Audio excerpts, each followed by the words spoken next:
Hi, and welcome back to Move Well, Age Well. I'm Coach Kim, and today's movement we're going to be talking about getting down on the floor and standing up.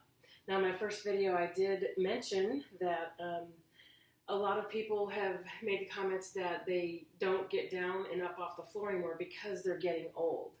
And the real truth is that it's just because we don't do it anymore. So if you're playing baseball and you have all that athletic strength and agility and that, when you stop playing baseball 20 years later, you're not going to have that. Because if you don't use those muscles in that same way, you lose it. You can gain it back, but you do have to practice. So today we'll be practicing getting down and up off the floor.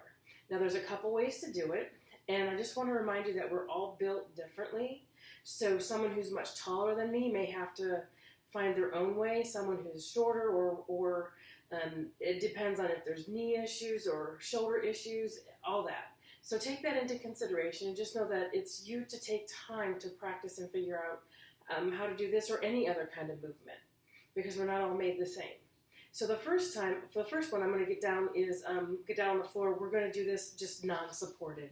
So I'm going to take with my right foot, bring it down, switch, and then you're going to come all the way down and sit. So the whole time my rib to hip 360 was strong, which means everything from my ribs to my hips in a full circle is strong. So to get back up, I'm pivoting, pressure is on my left leg and my right arm, coming around, rotate, and then I'm going to push and stand up. So that takes practice. If I don't do that, the first time I do go down on the floor and stand back up, my knee will ache a little bit because I haven't been practicing it.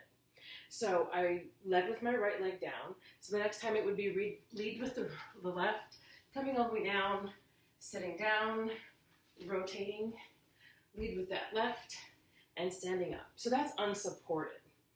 So another way to get down, because as we age, we're maybe not as flexible or agile as we were before. So another way to do it is to kind of do a mini squat. So a lot of my clients who have done this, they're trying to get down on the floor with their hands right here. And so it's best to have your hands a little bit further. So as you come down, you're going to come down and you want to reach out on the floor. And then you can take one leg down and then you're on the floor. Again, abdominals and back nice and strong. And then bring it back. And then you'll come here, here. You want to walk it back, maybe hands on those knees, and roll up. So I call that my athletic stance. Another way to do it is supported. Now you can do this on a couch or any kind of chair, so I have my chair here. So when you're starting this, and maybe you're a little afraid because the brain is going to tell you that if you do this, you're going to get hurt, which in reality, if you practice it slowly and work into it, you're going to be stronger. So here we go. So you can hold on to the chair. So I'm not totally leaning, but I'm supporting, bringing that foot down, other foot down, take it to the floor, and down. And then as you're getting up, it just depends on how that chair is positioned. You can use that chair again, everything rib to hip 360, nice and strong. That foot comes out, maybe a little weight on that chair, lift it up, and then standing up. Now I've mentioned rib to hip 360 a couple times. That's what I refer to as pretty much your core. Anything from your ribs to your hips. All we have right here is organs and muscle, and then just our lumbar spine. So that's where core is important because these muscles go diagonal, they go straight up and down, and they go across. So that's how we can reach and up, rotate transverse-wise, rotate our upper body. So we're kind of only connected by a small spine. So keeping that nice and strong allows us to, as we're going down, you're coming down here versus as you come down, dropping. And I call that diving because you don't want to dive. You don't want to dive, shoulders back, and taking it down with those shoulders open. So practice a little bit. You can do a couple times. Again, left leg lead and right leg lead because then that keeps you even. Even is important.